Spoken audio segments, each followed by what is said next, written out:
Sir, உங்க பொண்ணு class ரூம்ல கெட்ட வார்த்தை பேசுறா. என்ன மேடம் சொல்றீங்க? அது மட்டும் இல்ல, ரொம்ப கோவப்படுறா. பக்கத்துல இருக்கிற பசங்களை எல்லாம் அடிக்கிறா. டீச்சர்ஸ் ஏதாவது கேள்வி கேட்டா அவங்களே எதிர்த்து பேசுறா. சார் நிறுத்துங்க சார், என்ன பண்றீங்க? பின்ன என்ன மேடம், இவளா 2 அடி போட்டதும் திருந்துவா? ஸ்கூலுக்கு போற வயசுல ஒழுங்கா இல்லாம கெட்ட வார்த்தை அது இது பேசு. அவளை எதுக்கு அடிக்கிற கையோங்கிறீங்க? எல்லாத்துக்கும் காரணம் நீங்க தான். நானா? நான் என்ன மேடம் பண்ணேன்? ஆமா சார், அவளுக்கு எப்படி இந்த பழக்கம் எல்லாம் வரும்? அவ சின்ன பொண்ணு, நீங்க பேசுறதுனாலதான் அவ சொல்றா. கெட்ட வார்த்தையெல்லாம் குழந்தைங்க பேச மாட்டாங்க. நீங்க பேசுறதை கேட்டுதான் அவ பேசுறா. எல்லா பழக்கமும் உங்ககிட்ட இருந்துதான் வருது. எப்படி மேடம்? வீட்டுல கெட்ட வார்த்தை பேசுவீங்களா? அதிகமா கோவப்படுவீங்களா? அடிக்கிறதுக்கு கை நீட்டுவீங்களா? டேய், என்னடா வேலை பாக்குறீங்க? அறிவு இருக்கா இல்லையாடா? எத்தனை மணிக்கு லோடு இறக்க சொன்னேன்? 12 மணி நீங்க வரீங்க. நான் 10 நிமிஷத்துல லோடு இறங்கல, என்ன பண்ணுவேனே தெரியாது. ஐடா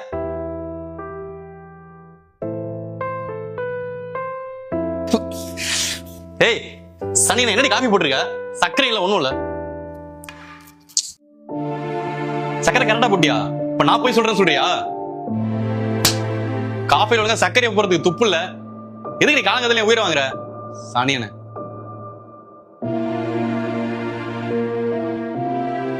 ஆமா மேடம், நீங்க சொன்ன எல்லாத்தையுமே நான் வீட்டுல பண்ணுவேன். என்ன சார் பேசுறீங்க? ஒரு குழந்தைக்கு 10 வயசு வரைக்கும் அவங்க பிரெயினை சுத்தி நடக்கிற விஷயம் தான் அப்சர்வ் பண்ணும்.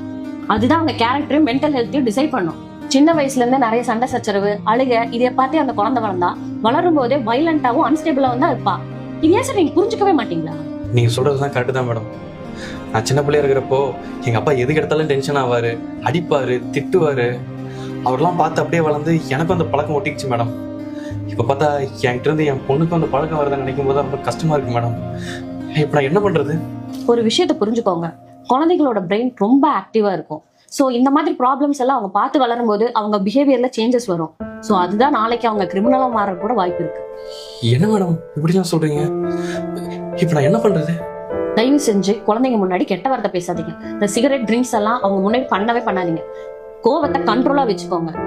எவ்வளவுதான் ப்ராப்ளம் வந்தாலும் சண்டை போடாதீங்க. இதெல்லாம் பண்ணாம இருந்தாலே போதும், குழந்தைங்களுக்கு எந்த பிரச்சனையும் வராது. அவங்க பிஹேவியர் நல்லா இருக்கும். Sorry madam. சாரி என்கிட்ட கேட்காதீங்க, பாப்பாட்ட கேளு. கீர்த்தி, என்ன மன்னிச்சிடுறா. இதுக்கப்புறம் வீட்டுல அப்பா இப்படிலாம் நடந்துக்க மாட்டேன், சரியா? சரிப்பா, நானும் இனிமேட்டு இது மாதிரிலாம் பண்ண மாட்டேன்ப்பா. சரி.